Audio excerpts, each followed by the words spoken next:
Celeste amigo Jesus, nossa inspiração, nosso porto seguro, novamente reunidos em Teu nome, desejamos agradecer-te pelas oportunidades deste dia,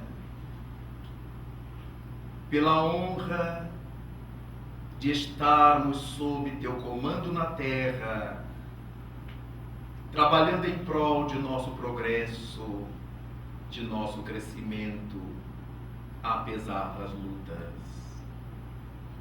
Nesta noite, Senhor, queremos rogar a Tua proteção para a nossa reunião de hoje, a fim de que possamos contar com a assistência boa dos Teus mensageiros, nossos anjos guardiães, os espíritos do bem e da luz, que certamente nos inspirarão os pensamentos, suavizando nossas angústias, acalentando nossas dores íntimas, e influenciando-nos na coragem que todos devemos ter para enfrentar a nós próprios e o mundo em que nos achamos. Senhor e Mestre, queremos pedir-te pelos companheiros que não puderam estar conosco até agora e que se acham a caminho. Pedimos-te por nós, para que ao sairmos daqui tenhamos a mente elucidada, as ansiedades aplacadas em relação ao porvir, alimentados por Tuas energias, dispensadas pelo mundo espiritual. Agradecidos então por este ensejo, Mestre, pedimos-te a proteção, para que em Teu nome e em nome de Deus, nosso Pai comum, possamos iniciar o nosso encontro de hoje. Abençoa-nos, Jesus Cristo, e que assim seja.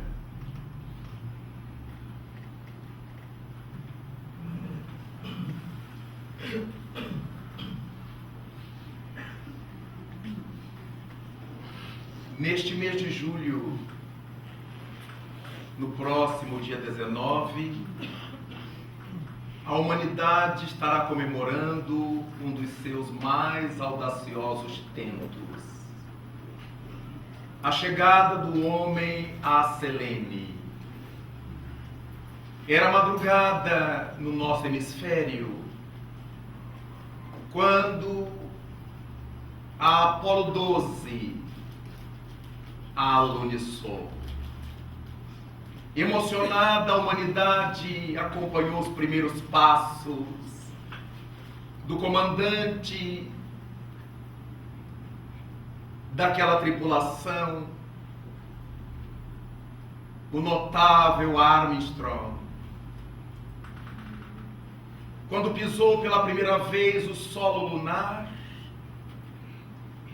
foi tomado por uma emoção que o fez gritar. E como houvera sido projetado, dali a poucos passos, caminhando sobre o nosso satélite, Neil Armstrong planta no satélite natural da Terra a bandeira norte-americana. A partir daí,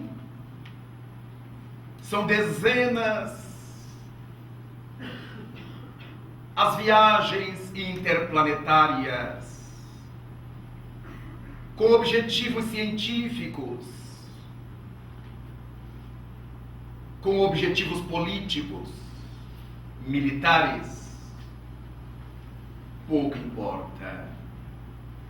Neste momento, o que nos cabe pensar é que a inteligência humana conseguiu varar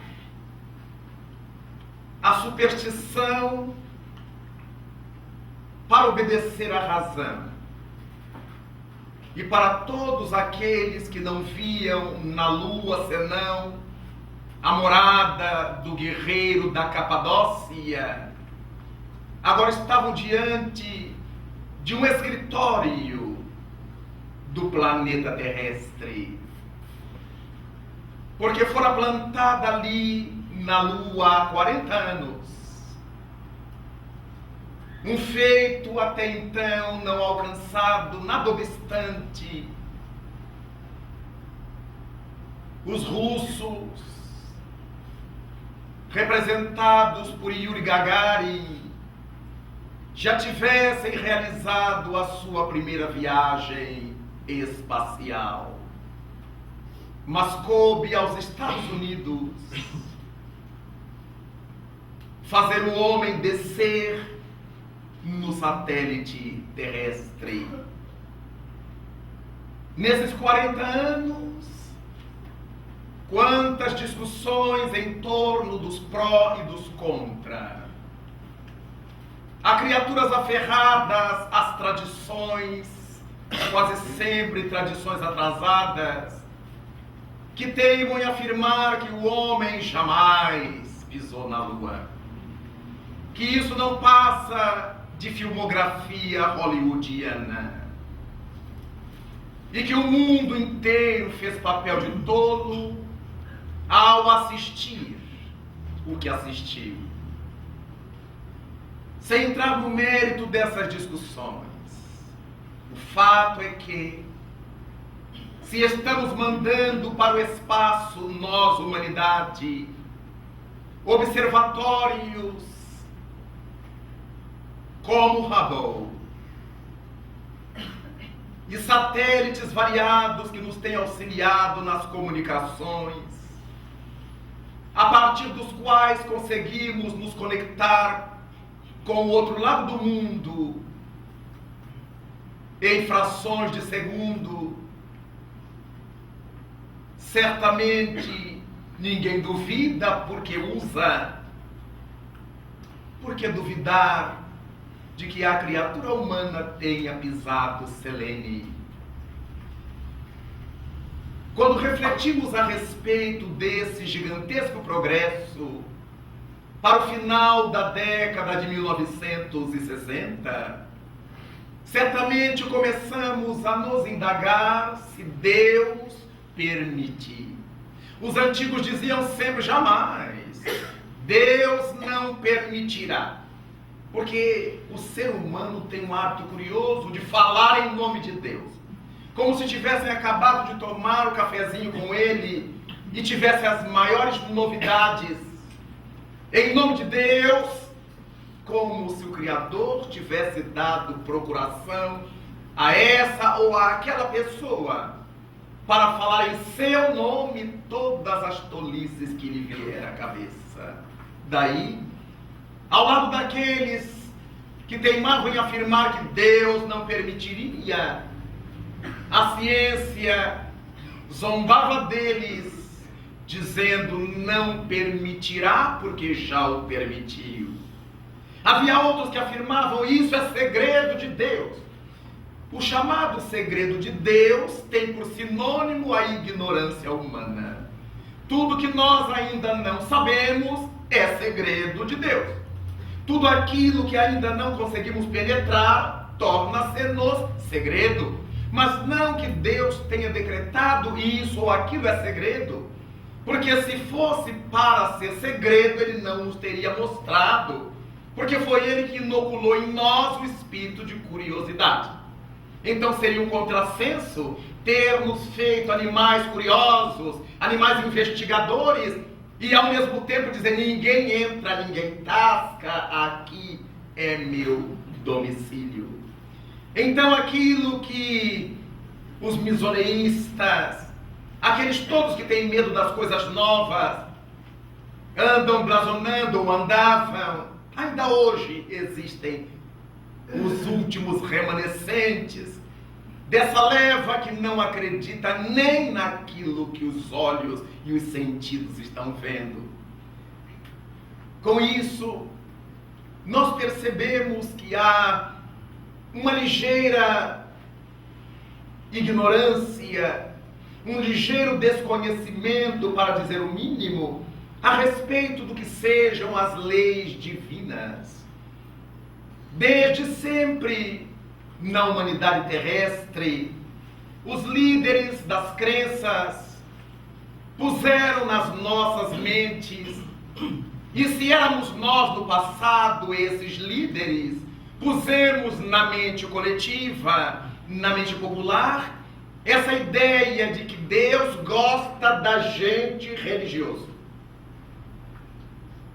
E pouco a pouco as comunidades que foram nascendo após as outras ignoraram e nunca tiveram interesse em saber qual foi a verdadeira história antes desses editos dos teólogos, proibindo a criatura humana de pensar nas coisas da ciência, de pensar nas coisas extra-templo religioso.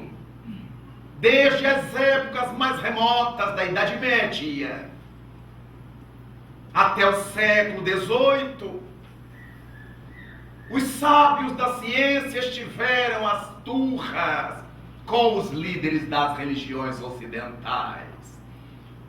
Porque desde há muito, quando a Igreja Romana resolveu adotar as teorias filosóficas de Aristóteles, discípulo de Platão, como sendo a palavra de Deus, e passar a regular as suas próprias falas, seus próprios discursos, pelo que havia aprendido com Aristóteles, ninguém mais poderia dizer outra palavra que discordasse das teses aristotélicas ou que acrescentasse alguma coisa àquilo que estava dito pelo filósofo.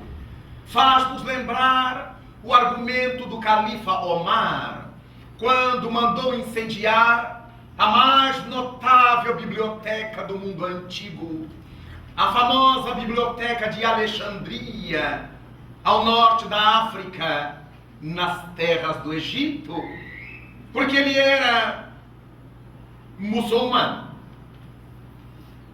e afirmava que se naquela biblioteca houvesse alguma coisa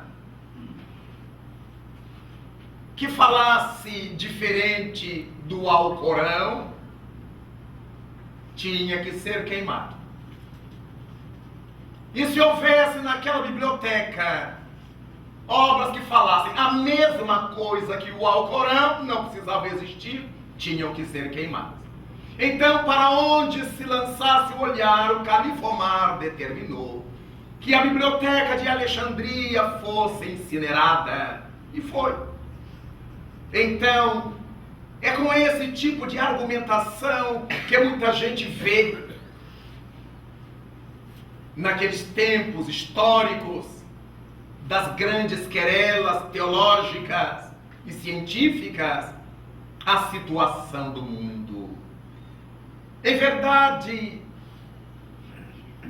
para que pudessem pesquisar com sossego, os cientistas trataram de romper qualquer vínculo com a Igreja de Roma.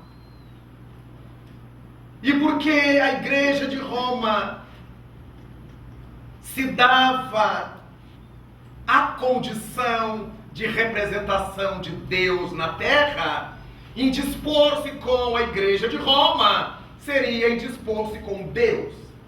E passamos a ter na mente que ciência e religião não se bicam, porque são coisas diametralmente opostas.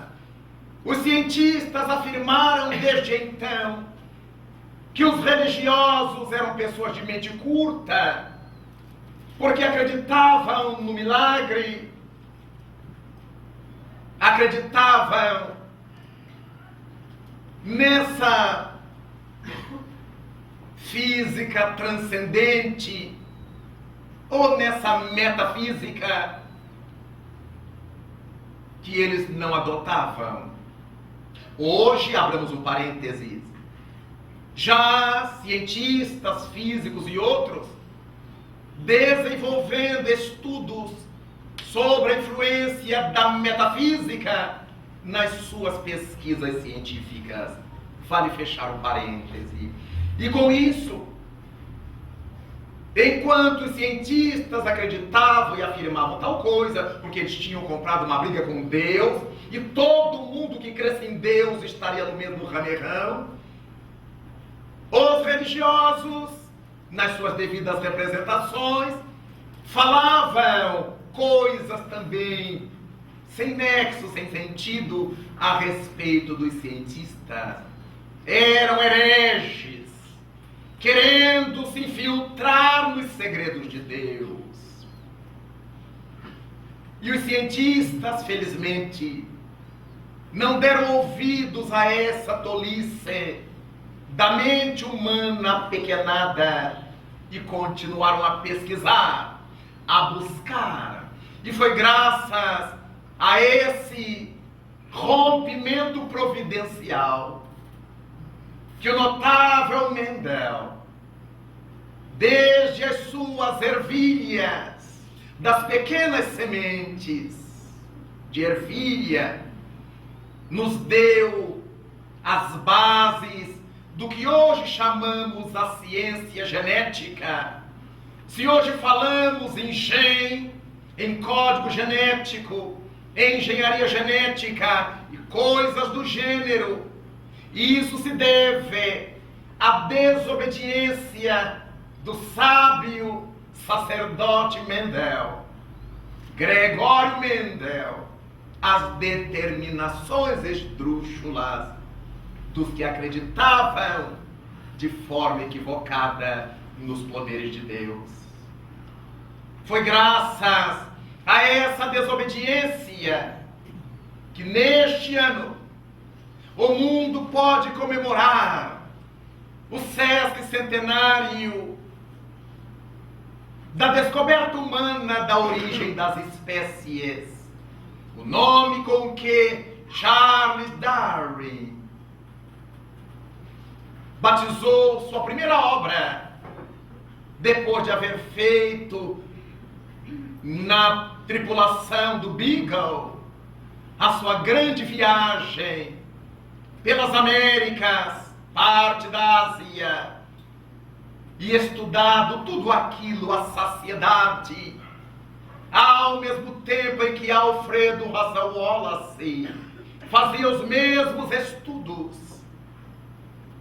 E ao comunicar a Darwin a linha dos seus trabalhos, espertamente o companheiro inglês publicou à frente para que não tivesse que depender depois das citações de Russel Wallace. Mas isso não importa. O que importa é que 150 anos depois, nós fazemos ideia de como é que as espécies, animais e vegetais, se desenvolveram na Terra. E mais uma vez criou-se um cisma entre as falas de Darwin e as falas da Bíblia, que apresentavam a origem de tudo naqueles 7 famosos dias da criação. Deus criou, segundo Gênesis, tudo quanto existe na terra naqueles 7 dias. As aves dos céus, quanto os répteis, os vegetais, naqueles 7 dias. E por mais incrível que possa parecer, 150 anos depois, no país mais industrializado do mundo, nos Estados Unidos, ainda vigora esse racha. Há escolas de excelente nível intelectual que não ensinam aos seus alunos o darwinismo, ensinam o criacionismo.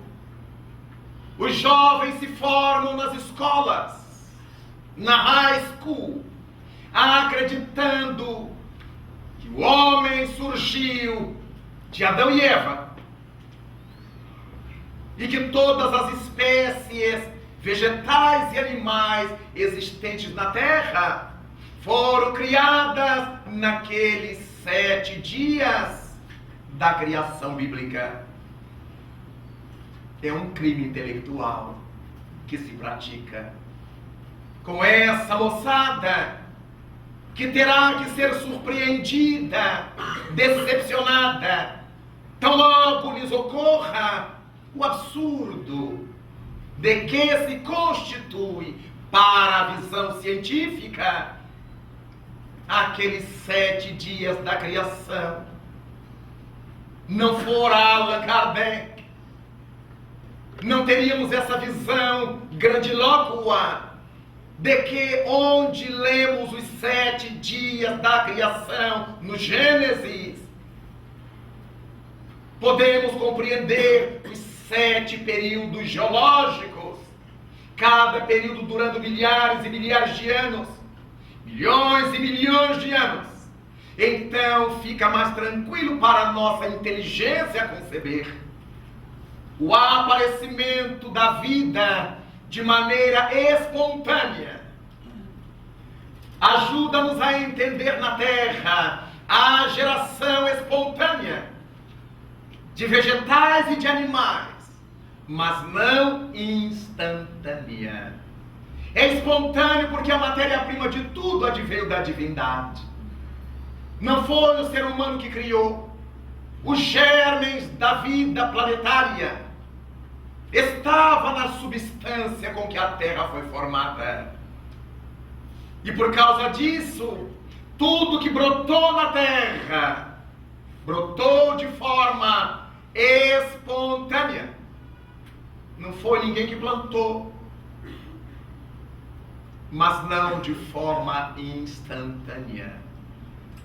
Como se acreditou na Idade Média até o século XVIII, com as obras de Spallanzani e de outros, que falavam de uma geração espontânea, de um estalar de dedos, chegando a acreditar-se cientificamente que se a criatura enrolasse meia dúzia de grãos de trigo numa camisa suada de um homem, dias depois, no lugar dos grãos de trigo teriam aparecido ratos. E eles então afirmavam cientificamente que grãos de trigo enrolados em camisa suada de homem geram ratos. Faltava essa observação de que os ratos vistos aparecidos ali tinham ido para comer os grãos de trigo. Como tinham sumido os grãos de trigo e aparecido o rato, foram os grãos que viraram rato. Desse modo, bem se pode imaginar muito de longe o que significava esse entendimento de uma geração espontânea absurda para os nossos dias plenamente irracional, tendo havido necessidade de que os cientistas convocassem o notável Louis Pasteur para que ele pudesse demonstrar com seus métodos de então que quando a carne exposta ao tempo apodrecia, não é porque a carne vira larvas, ou que as larvas nascem da carne. Ele foi demonstrar a quem não conseguia ver que sobre aquela carne que se putrefazia pousavam moscas que colocavam seus ovos, e no caldo de cultura que a carne oferecia, os ovos da mosca se desenvolviam e surgiam as larvas. Hoje é tão óbvio,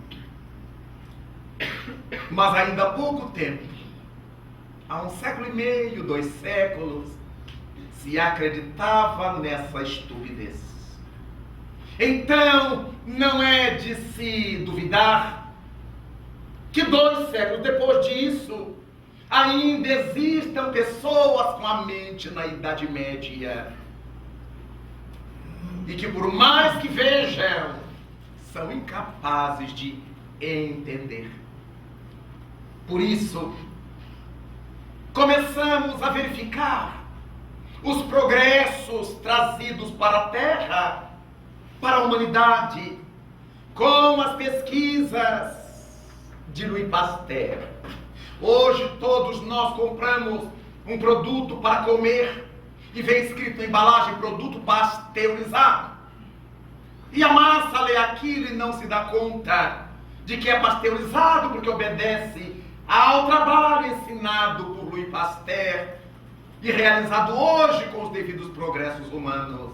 Porque para matar os micróbios, Pasteur sugeriu que se esquentasse o líquido, fez experiências com líquidos onde havia substâncias orgânicas, esquentá-lo até aproximadamente 100 graus Celsius e depois resfriá-lo imediatamente, porque esse choque térmico seria capaz de matar toda e qualquer forma de vida, de microvida que existisse naquele caldo. O choque térmico.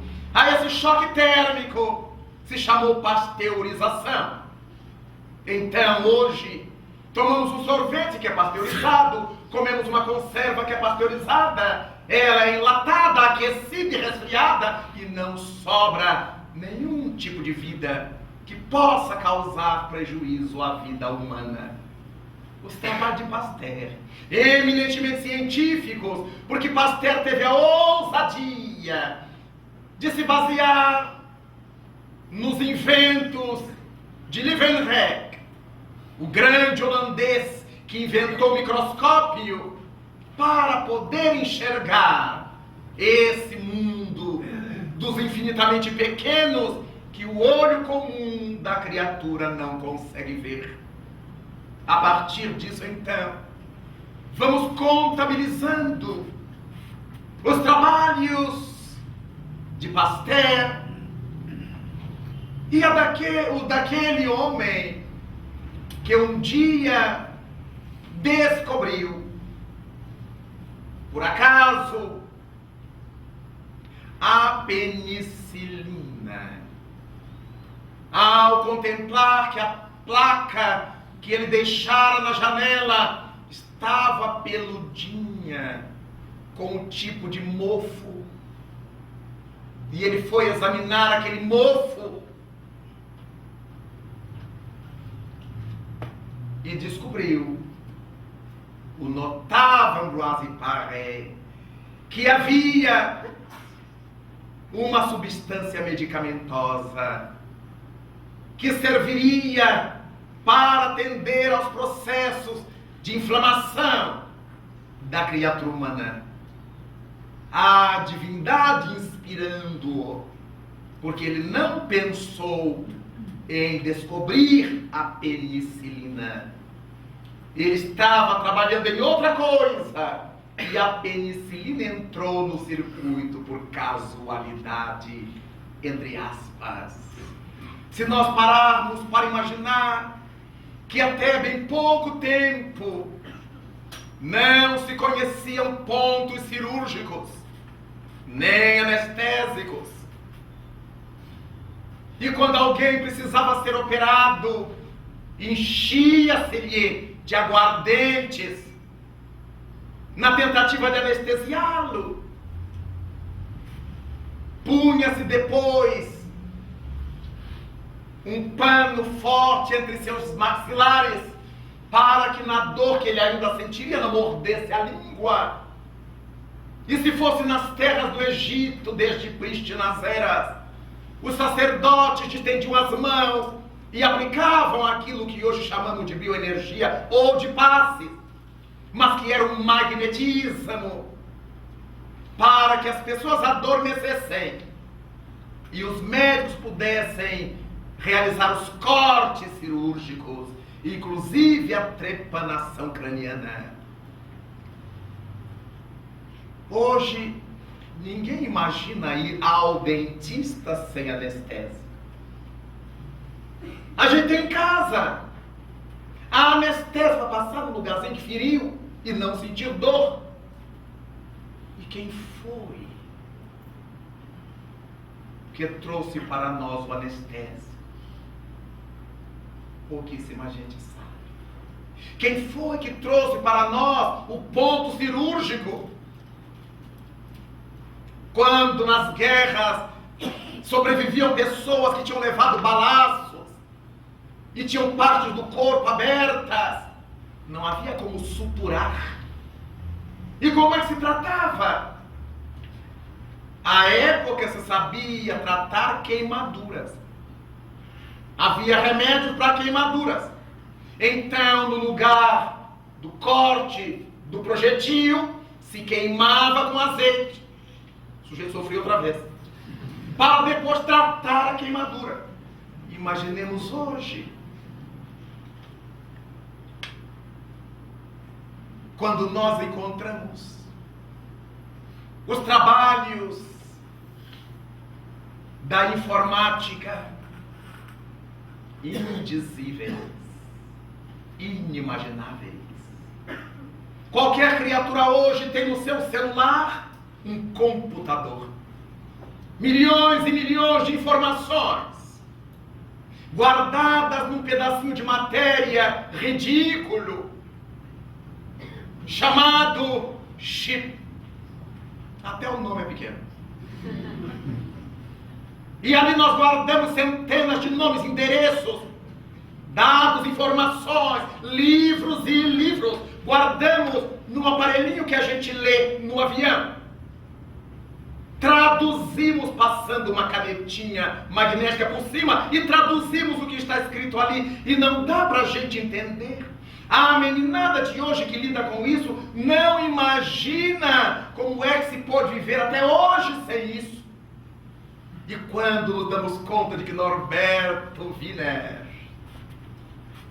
encontrou tanto deboche, quando falou em construir um cérebro eletrônico, porque ele tinha estudado o cérebro humano. E por que eu não posso fazer um cérebro do lado de fora do sujeito? E permitir que esse cérebro não tenha a inércia que temos nós, humanos. A máquina não tem inércia. Ou a inércia da máquina é muitíssimo inferior à nossa inércia.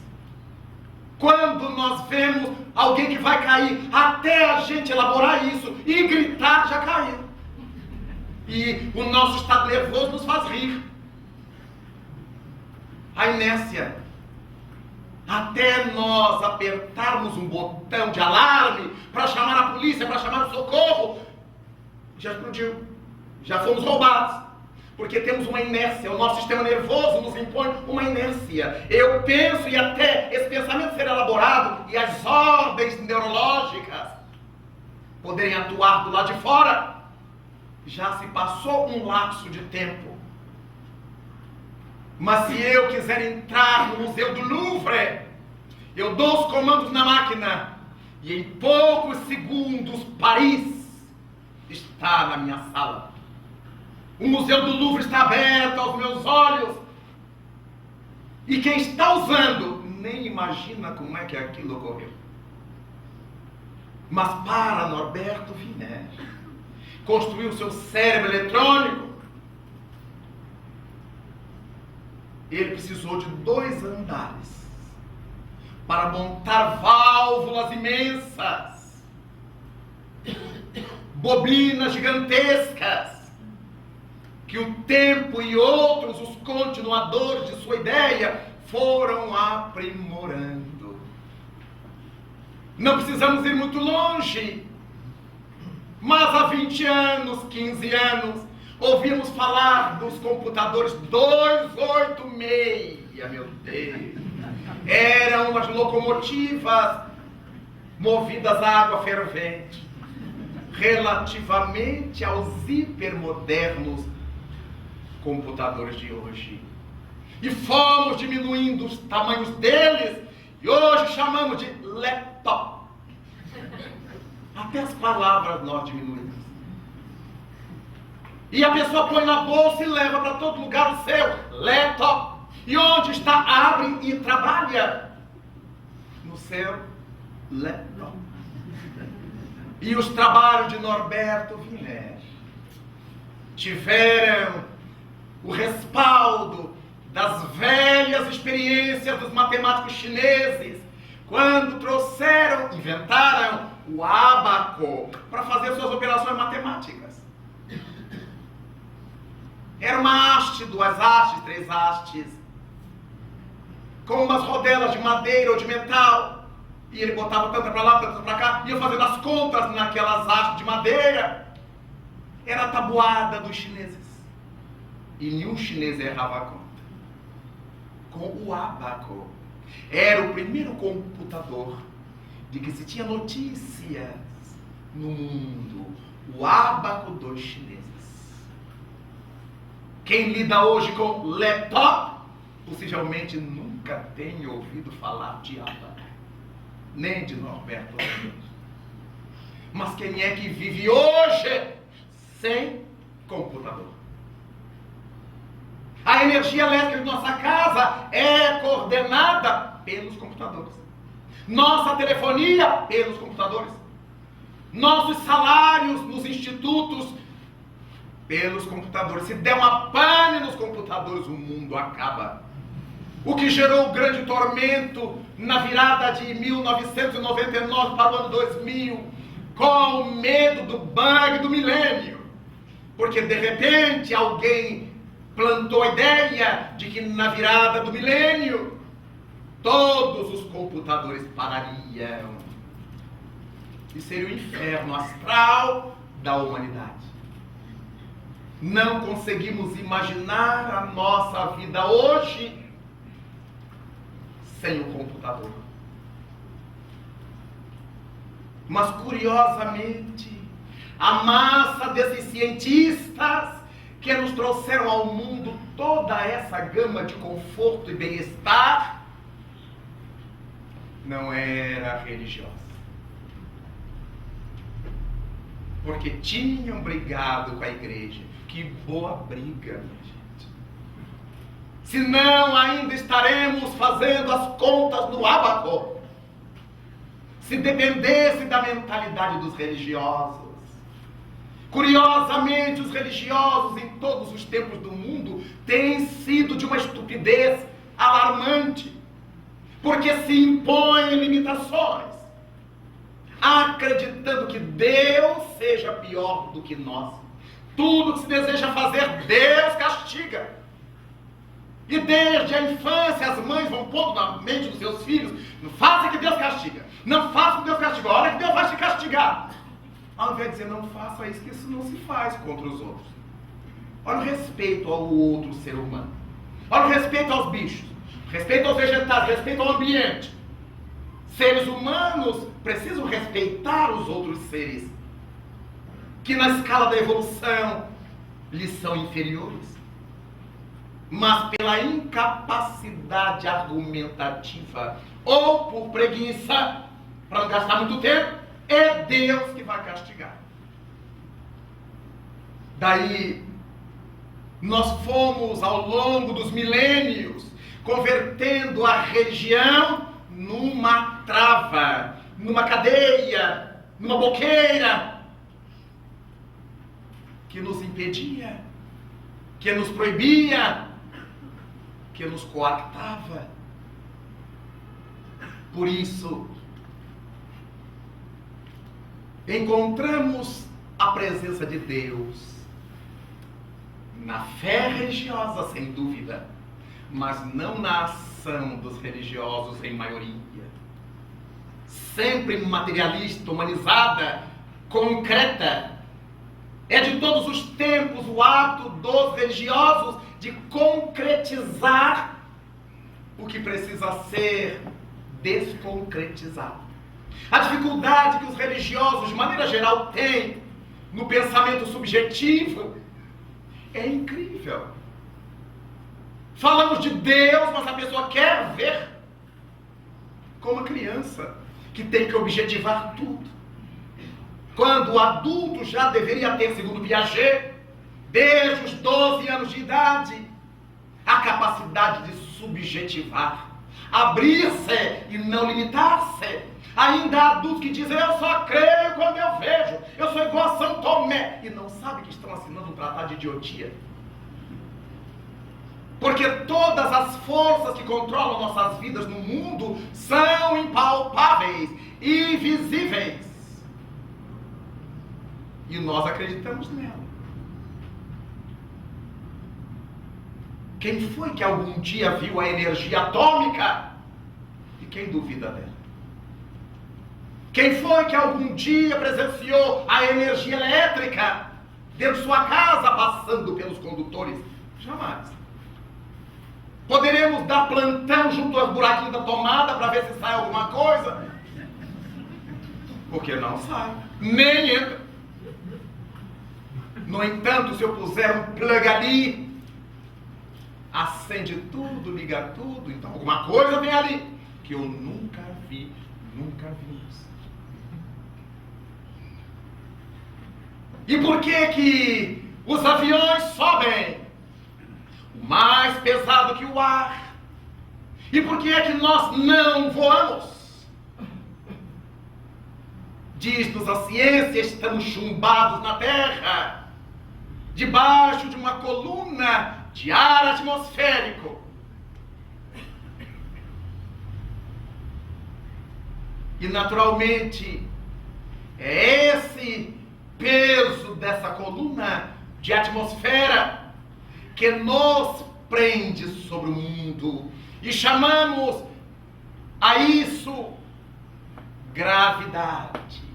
A força com que o centro da Terra nos puxa para ela e para ele.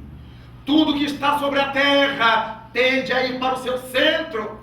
E porque as camadas da Terra são rígidas, ou quase rígidas, quando um corpo é chamado pela gravidade e cai, a sua tendência seria vazar, ir para o miolo da Terra, e como encontra camadas rígidas, nós vemos formar-se a moça. A prova de que não fosse a dureza da superfície e aquele corpo teria mergulhado um pouco mais, ou bastante mais, na direção e no sentido do centro da Terra.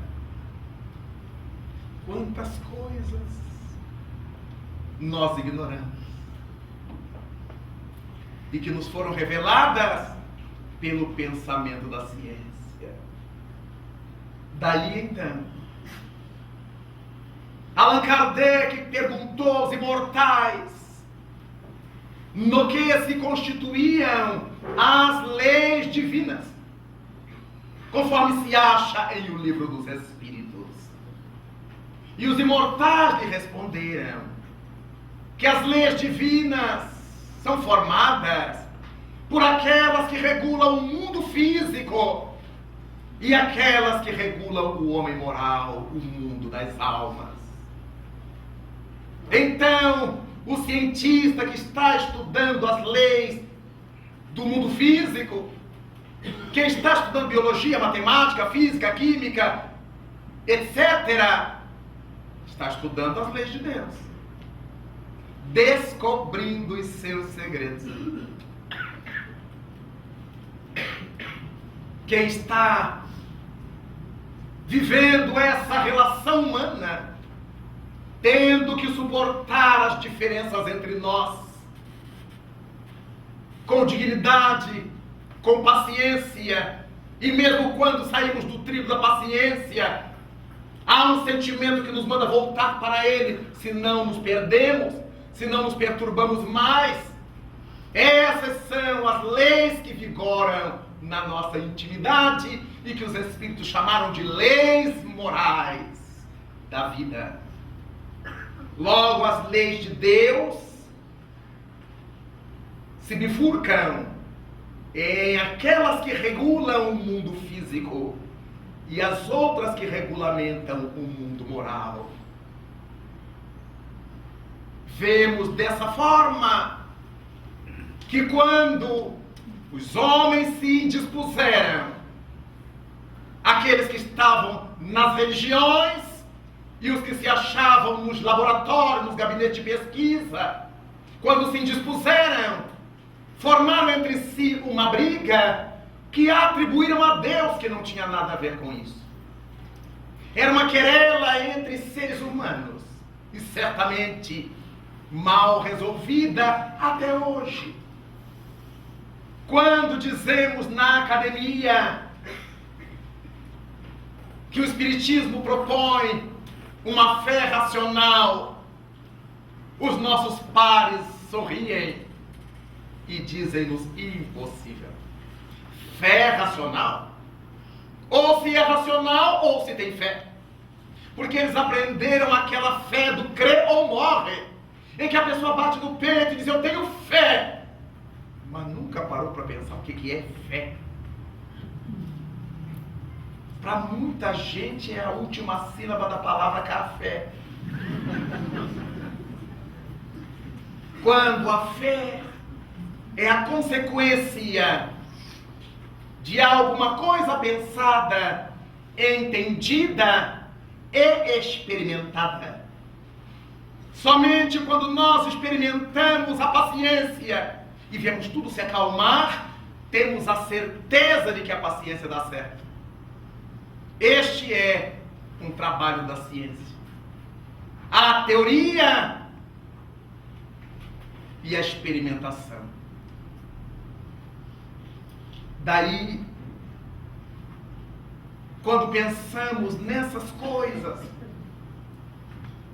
valorizamos a doutrina espírita, porque jamais nos pôs de ponta com a ciência, nem com os cientistas. Ao contrário, Allan Kardec fez questão de afirmar que o Espiritismo é uma ciência que trata da natureza, da origem e do destino dos espíritos. Do mesmo modo que trata da relação desses espíritos com o mundo corporal. Uma ciência com sua metodologia própria. Uma vez que não se pode, isso constatado já há muito tempo, usar o mesmo método científico de Galilei para todos os tipos de conhecimento do mundo. Mas o que Galileu estabeleceu como os passos do seu método científico, a observação do fenômeno, o estudo dele e as consequências desses estudos, foi exatamente o que fez Allan Kardec. Deu aos fenômenos espíritas um tratamento científico. Não saiu dizendo: eu acho, eu acredito, eu penso o quê?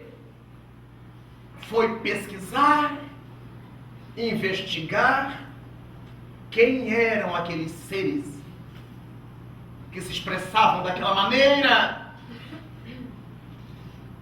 A revelia dos seres encarnados. Pôde ouvi-los espontaneamente nas manifestações que produziam, desde a primeira reunião que assistiu em Paris, na residência da família Plémaison, até a sua desencarnação, em março de 1869. Mas, paralelamente a essas sessões de manifestações espontâneas, com a autoridade que lhe fora dada pelo mundo superior que o escolheu para ser o grande organizador daquelas ideias, teve o ensejo de evocar, de chamar as entidades que ele precisava investigar, fazendo um cruzamento entre os tipos evolutivos e os tipos sociais. Teve ensejo de entrevistar, por meio das evocações, desde mendigos que viveram nas ruas de Paris, até uma rainha de França, querendo saber como é que eles tinham vivido na Terra, como tinha sido o seu passamento e como estavam vivendo no mais além. Ao lado dessa dimensão social entre os espíritos, ele pôde entrevistar desde criaturas que se suicidaram, como o suicida da Samaritana, ou o suicida da banheira, até São Luís, um dos mentores espirituais da pátria francesa, exatamente para nos mostrar aqueles que viveram obedecendo aos códigos morais e aqueles que os desrespeitaram, bem como aqueles que viveram nos estamentos mais baixos da sociedade, aqueles que chegaram ao pináculo do reinado terrestre. A rainha de França chega a dizer, ao responder uma das perguntas de Allan Kardec, que a sua grande surpresa foi ter encontrado no mundo além, para onde se dirigiu depois da morte, a socorrê-la, a atendê-la, a sustentá-la, indivíduos que na terra tinham sido seus súditos, mostrando que as nossas posições sociais do mundo nada tem a ver com as nossas realidades espirituais, com o nosso progresso moral, nada tem a ver. Há reis, príncipes, rainhas, políticos, presidentes, dirigentes de uma moral corruptível, de uma moral baixa, e há servidores da gleba, lavradores, lixeiros, lavadeiras, donas de casa, as mais simples criaturas de uma espiritualidade surpreendente e superior. Parece óbvio, mas muita gente tem dificuldade em crer que uma pessoa do povo possa ter evolução espiritual. Separamos e confundimos o que seja progresso social, socioeconômico, com evolução espiritual. Imaginamos muitas vezes que a criatura será espiritualmente evoluída se ela estiver na sua igreja todo dia, de joelhos, fizer penitência, subir as escadas da pia de joelho, se sacrificar com látego e oferecer comida aos imegis nos jardins. Essa é espiritualizada. Tem nada a ver. Não é isso que diz da nossa espiritualização.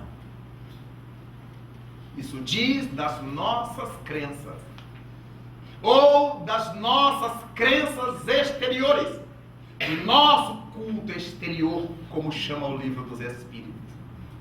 Muita gente está acendendo velas e olhando quem passa, a roupa, o vestido. A mente não está naquilo, aquilo é um ritual que ela aprendeu a fazer. Vemos as pessoas passarem na frente das igrejas, aborrecidas, falando mal uma das outras, mas na frente da igreja elas se benzem. Automaticamente a língua continua chibateando a humanidade.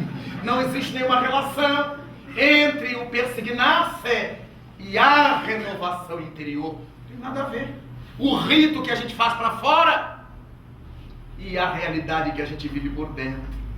Daí, a evolução espiritual não tem nada a ver com o carolismo, com o fanatismo. Fulano é evoluído, ele não sai do centro. Pode estar cheio de culpa, então ele não quer sair nem de lá. Não sai da igreja, não, ela enfeita o altar de Nossa Senhora de cima para baixo todo dia para dar rosa, para dar flor. Não deve ter o que fazer. Porque os filhos, e o marido, e a vida, e a casa, e o trabalho, e a inteligência, e isso que nos vai fazer crescer, se eu fico o tempo inteiro enfeitando a minha imagem, por mais bonita que seja, é porque eu não tenho outra coisa que fazer dentro de mim, ou não descobri que eu tenho que fazer dentro de mim. Preciso joirar esse campo, lavrar essa terra íntima, tão áspera, tão difícil. Dessa forma, a doutrina espírita vem abrir-nos a visão, alargar-nos a compreensão e dizer que a evolução espiritual é um somatório de todas as nossas virtudes intelectuais. Quando eu aprendo a pintar vidro, a pintar tecidos, a fazer tricô, crochê, costurar, quando eu aprendo a limar uma porta, pintá-la, colocá-la no lugar, quando eu aprendo a trabalhar com eletricidade, distribuir os pontos de luz de minha casa, quando eu aprendo a fazer um bom prato, quando eu aprendo a lavar uma roupa e a engomá-la, parecendo que ela está nova de novo. Isto é evolução espiritual, esse poder transformador. Quando eu consigo tomar uma tora de árvore e converter nesta mesa em assentos em mobiliário, em moradia, isso é evolução espiritual.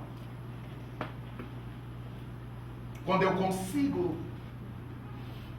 retirar um naco de mineral do subsolo e iluminar uma cidade com aquele pedaço de urânio, uma pastilha de urânio.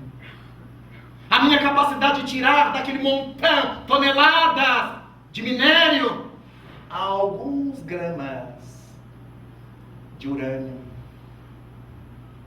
A gente tem a impressão que cava a rocha e o urânio cai assim aos nossos pés. Ele está misturado com tantas outras coisas, oxidado.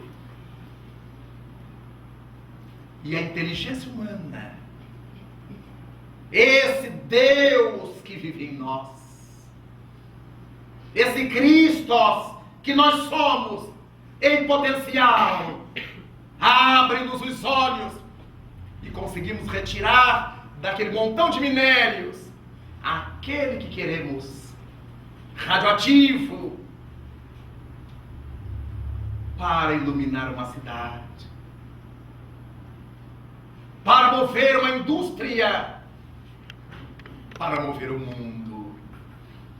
Mas descobrir o urânio e outros metais radioativos não foi trabalho dos religiosos, foi de Madame Curie, a mais notável mulher que a ciência já conheceu no mundo. A única condecorada pelo Prêmio Nobel na mesma vida 2 vezes. Prêmio Nobel de Física, porque ela entendia tudo aquilo. Prêmio Nobel de Química, porque ela manjava tudo aquilo. A primeira grande feminista na ciência, mostrando que ser feminista, isso no século XIX, não é se prostituir, tomar cachaça nas bancadas dos bares com os homens, ir com eles para os motéis. Não é isto a emancipação da mulher. A emancipação da mulher foi conseguir ser mulher, mãe, profissional, trabalhar fora. Na França do século XIX, quando a mulher não tinha direito a nada, apesar de legalmente já ser alguém.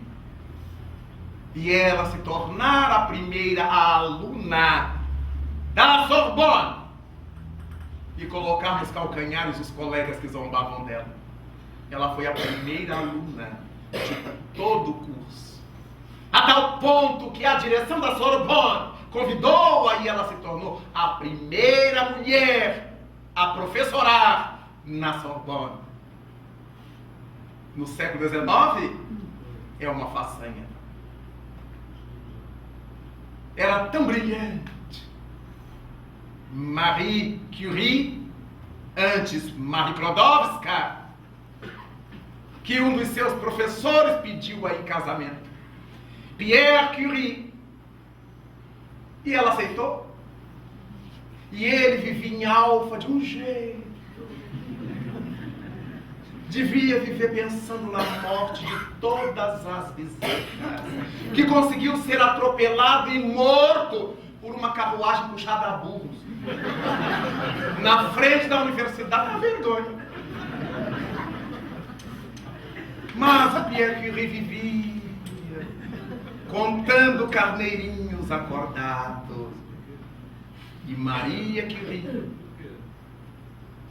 foi chamada para substituí-lo na classe de alunos que ele lecionava, e os alunos, maioria absoluta, masculina, ficou esperando que chegasse aquela mulher doída, frágil, enviuvada, chorosa. O silêncio. Quando ela entrou, depois das exéquias do marido, uma semana depois, seu jaleco, seus diários, saudou a classe. O professor Pierre parou aqui, não foi? Vamos continuar. Mulher macha. Para o século XIX. Cientista. Foi apresentada em Paris ao espiritismo. Madame Curie. Achou a ideia brilhante, mas afirmou aos espíritas que a procuraram que a sua missão era na área da ciência. Não misturou as bolas. Como a gente gostaria de fazer. Não, tem que fazer do centro espírita, no laboratório, pesquisar no centro espírita, amarrar os médicos todos outra vez. Quem é cientista, dirija seu laboratório e trate o espiritismo com ciência. A ciência não é apenas a parte experimental, mas também a parte teórica. Para que eu saiba viver, eu preciso entender primeiro. É por isso que o espiritismo é uma ciência, porque nos leva a praticar aquilo após havermos entendido. Se eu quero viver uma coisa que eu não entendo, não saberei viver, porque não entendi. E Allan Kardec, cientista, nos diz que não deveremos aceitar no espiritismo senão aquilo que consigamos compreender. Porque o espiritismo não tem nenhuma necessidade de convencidos. Ah, eu estou convencido. Já tem demais até. O espiritismo tem necessidade de convertidos. A conversão é como um fenômeno químico. Uma vez acontecido, não retorna. Depois que eu juntei açúcar, manteiga, farinha e fiz um bolo, eu não consigo obter a farinha, os ovos e a manteiga nunca mais. Mudei completamente a natureza daqueles produtos. Depois que eu queimo uma tora de madeira e a transformo em cinzas, eu não consigo repor o tronco nunca mais. Fenômeno químico. Mas os fenômenos físicos são aqueles que geram em nós o convencimento. Eu virei espírita. Todo mundo que vira espírita desvira daqui a pouco. Aí vai para as igrejas. Eu era kardecista, eu fui espírita. Lá daquele centro pretinho, lá eu era lá. Mas agora encontrei Jesus, é porque tinha virado. Convencido. Aí desconvenceu. É um fenômeno físico. A gente acende a lâmpada, apaga a lâmpada, quantas vezes a gente quiser. Esquentamos a panela, esfriamos a panela, esquentamos a mesma panela, esfriamos. É um fenômeno físico, eu posso ir e voltar de um lado para outro, sem nenhum problema na natureza. Daí, quando nós nos convertemos, é porque conseguimos entender aquilo que nos foi apresentado. E ao entender, vimos a sua grandeza, a sua importância para a nossa vida e resolvemos, então, colocar aquilo em prática. Demora, custa, porque é um movimento que temos que fazer mexendo em todos os nossos hábitos, em toda a estrutura do nosso ego, verificando o que está guardado no nosso id. É esse id que nos surpreende a cada momento. Aquela pessoa mansinha, limpinha, mansinha, e a gente disse uma coisa que ela não gostou e ela sai com todas as serpentes em cima da gente. Eu nunca imaginei que eu fosse capaz de dizer isso. Estava guardado no porão. Todas as vezes que guardamos coisas no porão, está claro que a gente teve coragem por fora. E imagina poder usar ainda um dia. Todo mundo que guarda a coisa do porão, não, um dia isso vai ser útil. Deixa aí, depois eu mando limpar. É isso que ocorre em nível moral. Há coisas que nós jogamos para o porão, que Freud chamou de ídolo, mas não tivemos coragem de desfazer, ainda gostamos daquilo. Por isso é que há pessoas que no meio religioso, onde elas estão, elas falam tudo lindo, Jesus, Allan Kardec, Maria, mas no meio do colega é pornografia para lá, pornografia para cá. Ela abre um pouquinho pura, vem aqui, gente, e toma pornografia, vai se aproximando da igreja, aí guarda tudo de novo, e é aquela Santa Isildinha.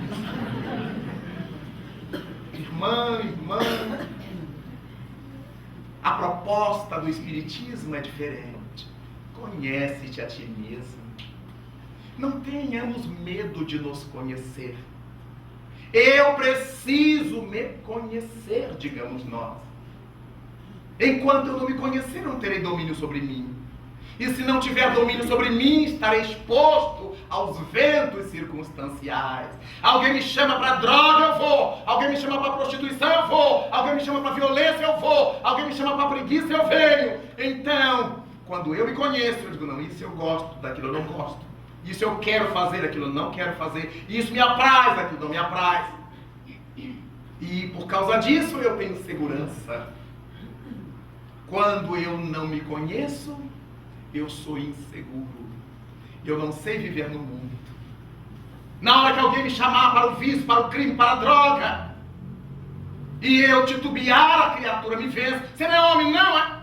E como nem sempre a gente está com a identidade, fica com dúvida e vai. Quando chamam as mulheres para o programa, para a troça, para servir de repasto à bestialidade sexual, e ela titubeia, você não é mulher, você não se garante.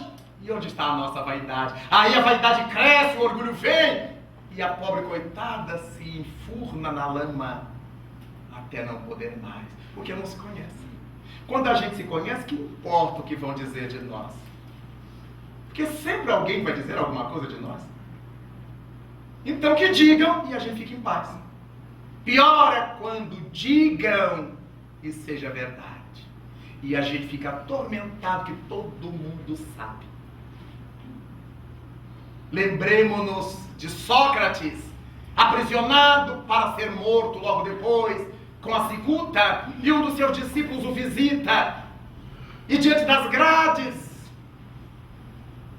o moço chora e diz-lhe, mestre, e pensar que tudo isso é feito contra ti, e tu és inocente.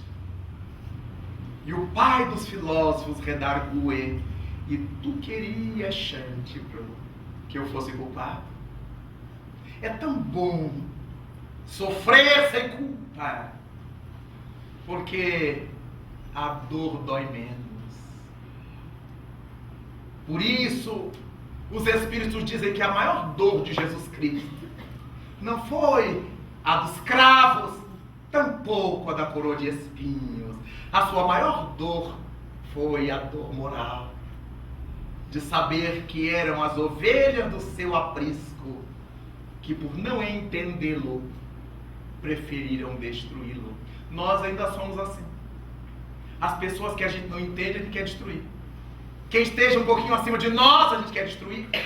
Já não coroamos de espinho, nem pregamos na cruz, mas a língua se transforma numa ferramenta crucial, numa arma terrível, contra aqueles de quem tenhamos despeito. Destruímos a criatura falando. Você já soube? Aquela carinha, olha lá. Você não sabe?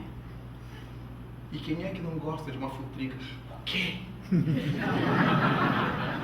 Me conte, eu sou seu amigo íntimo. Destruímos as pessoas cinicamente. Quando as encontramos, abraços e beijos, e por trás, apunhalada. Allan Kardec disse-nos isto. Muitos daqueles que me abraçavam, me apunhalavam pelas costas. De tudo isso, os Espíritos me advertiram. Eles só não me disseram das alegrias que eu teria depois da tarefa realizada. Me falaram de todas as lutas e dores e deixaram para surpreender-me a felicidade de ver a doutrina espalhar-se pelo mundo, socorrer as pessoas, aqueles que queriam matar-se, retroagindo da ideia. Quem queria fazer abortamento, voltando atrás das suas concepções. Aqueles que queriam matar, vingar-se, compreendendo a inocuidade do seu gesto. Graças a essa luz que se projeta do pensamento espírita sobre nós. O Espírito de verdade. No capítulo 6 do Evangelho segundo o Espiritismo, o advento do Espiritismo escreve: no cristianismo estão todas as verdades. São de origem humana os erros que neles se enraizaram. Naturalmente, para as pessoas de visão mais estreita, isso é um absurdo. Por que no cristianismo? Por que não no budismo? Por que não no taoísmo? Mas quando falamos em Jesus Cristo é a síntese de todos esses baluartes, de todas essas luzes que chegaram um dia na Terra para fazer o homem crescer. Por isso Allan Kardec, ao perguntar qual foi o maior espírito que Deus ofereceu ao mundo para servir ao mundo de modelo e guia, os imortais lhe disseram: Jesus, Buda, Lao, Mohammed, o notável Zoroastro, todas essas almas que vieram encandecer o mundo com a chama do seu ideal, eram servidoras da mesma causa da qual Jesus Cristo é a cumeada. Pai do céu, disse ele na cruz, glorifica-me com a glória que eu tinha antes que o mundo fosse. Por isso ele é chamado o construtor da terra, o governador do mundo ou o rei solar. Glorifica-me com a glória que eu tinha antes que o mundo fosse. Daí, todas as verdades estão nessa síntese. Amai a Deus acima de tudo, ao próximo como a vós mesmos. Aí estão, disse o mestre, toda a lei e os profetas. Era a síntese. Daí então, o cristianismo, onde estão todas as verdades, não é e não poderia ser o cristianismo institucionalizado das religiões, mas o cristianismo apresentado pelo Cristo, aquilo que ele viveu, aquilo que ele fez e que ninguém pôde nem pode negar. É aí que estão todas as verdades. Ele não disse para que fizéssemos e foi embora. Ele nos ensinou a fazer e vivenciou para que víssemos. Por isso ele é modelo, para que nós o copiemos. Por isso ele é guia, para que nos deixemos conduzir por ele. Dessa forma, quando evocamos os 40 anos da primeira alunissagem humana, quando evocamos essas 4 décadas de Armstrong, Collins, Aldrin, naturalmente refletimos que esses homens foram missionários da ciência e da tecnologia. Não nos importa qual a direção que imprimiram à sua vida social, à sua vida econômica, mas na área da ciência e da tecnologia, eles se ofereceram em holocausto, em sacrifício, porque era um salto no escuro. Ninguém poderia dizer o que aconteceria com aquela viagem, como depois deles mais que uma fraquejou e tantos morreram no espaço. Eles se foram segundo os objetivos da NASA, que representa uma nesga do pensamento científico da humanidade. Os pensadores da ciência, os pesquisadores da ciência, que se trancafiam nas suas experiências durante décadas para inventar uma vacina, um remédio, um aparelho para diminuir as agruras humanas. Agora mesmo, um pesquisador nos Estados Unidos inventou um chip que, acoplado ao cérebro, ao centro da visão, permite a cegos de nascença poder enxergar, ainda que palidamente, a vida exterior. O que nós vamos dizer deste homem? Porque ele é materialista, está no inferno, vai arder no mármore, enquanto aqueles que vivem com a Bíblia debaixo do braço, ajoelhando nos altares, ou doutrinando espíritos, são indiferentes à dor alheia, não tem tempo nem coragem de visitar o hospital, o doente da sua rua, da sua vizinhança. Quem é que está mais próximo de Deus?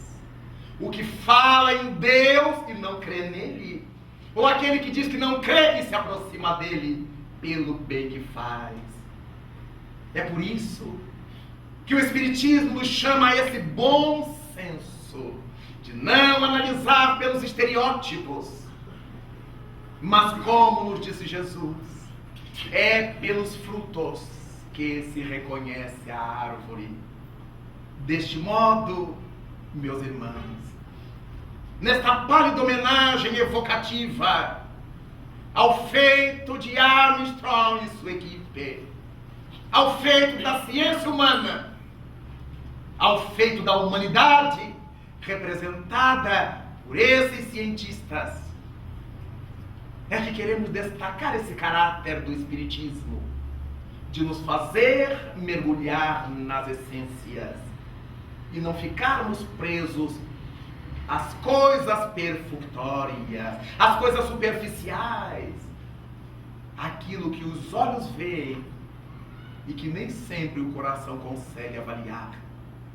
Dessa maneira, então, é que agradecemos a Deus por estarmos vivendo este momento complexo do mundo, no meio de tantos que matam por dinheiro, ou apenas para ver o tombo do outro, diante daqueles que mentem, que vendem falsos testemunhos, que defendem criminosos e condenam inocentes por dinheiro, nos dias em que as famílias relegam a educação dos seus filhos às escolas de índole materialista, aos canais de televisão. O Espiritismo nos chama a visualizar mais longe. Quem sou eu? De onde eu vim para cá? O que me cabe desenvolver aqui? E depois daqui, para onde eu irei? Enquanto não tivermos respostas convincentes a essas questões, respostas que o Espiritismo nos traz, teremos muita dificuldade para enfrentar este mundo com sanidade mental, com saúde espiritual. E para encerrar a nossa fala, gostaria de lembrar que numa das visitas derradeiras que eu pude fazer à saudosa médium Ivone do Amaral Pereira, no Rio de Janeiro, onde ela viveu, disse-me ela, ao despedir-me, e porque vínhamos conversando sobre o Espiritismo, Raul, meu filho, assim se dirigia a mim. Eu não consigo imaginar como é que as pessoas podem viver hoje no mundo sem o conhecimento espírita. Ela não sabe o porquê de nada. Então elas têm razão. Quando a dor aperta, o suicídio. Quando a frustração cresce, a revolta. Quando lhes faltam as coisas, o roubo, o furto, a sonegação, a corrupção. São os valores do imediatismo, do consumismo, do materialismo ateísta. Somente quando nós temos a noção, convicção do que nós somos, de quem nós somos, e o que nos cabe fazer aqui é que não nos valem quaisquer ações. Passamos a ter cuidado. Do mesmo modo que cuidamos do que comemos e do que bebemos, para não nos envenenarmos. Passamos a ter cuidado com a maneira como vivemos, para que não nos percamos. E é pensando nisto, 40 anos depois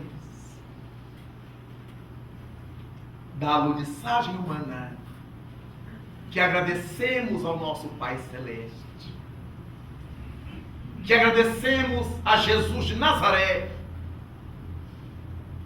e ao notável trabalho do codificador Allan Kardec, que hoje nos reúne aqui para que possamos refletir sobre a espiritualidade das leis que regem o mundo físico e das que conduzem o mundo moral. Todas são leis de Deus. Aprender a ciência, aprender a crença, a fé, são apenas atalhos que se encontram daqui a pouco, complementando-se. E Allan Kardec, visualizando tudo isto, asseverou e escreveu no seu livro A Gênese: o mundo tem necessidade de uma religião que seja científica,